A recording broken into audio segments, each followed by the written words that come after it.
America बहुत बड़ी investment भी पाकिस्तान में करने जा रहा है। तो इस वक्त हमें किसी से कुछ कहने की जरूरत नहीं है। जिस तरह से भारत को जलीलो ख्वार ये आपके ट्रम्प साहब करते फिर रहे पूरी दुनिया में, और उसी हजीमत का और उसी जिल्लत का जो है वो सामना करते हुए भारत बारहा कोशिश कर रहा है कि पाकिस्तान में फिर से कुछ इस तरह से इकदाम किए जाएं कि पाकिस्तान में जो स्टेबिलिटी आ रही है उसको तोड़ सके और उसको ख़त्म कर सके, लेकिन वो ऐसा नहीं कर पा रहा है। इंडिया ने भरपूर कोशिश की कि बलूचिस्तान में जो है फ्रीडम फाइटर के नाम पर जो है बेल है, उनको फाइनेंशियली भी सपोर्ट किया, असला भी दिया, सब कुछ किया, और पूरी कोशिश की कि बलूचिस्तान में जो है वो अमन को नुकसान पहुंचाया जाए और बलूचिस्तान में कुछ इस तरह के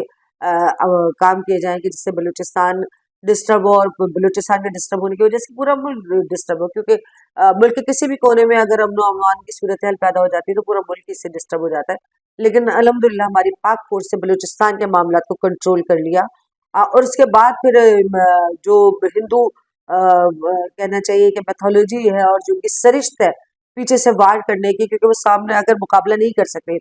और अभी हालिया शिकस्त के बाद तो इंडिया के बिल्कुल से हिम्मत जिसे कहते हैं जवाब दे चुकी है।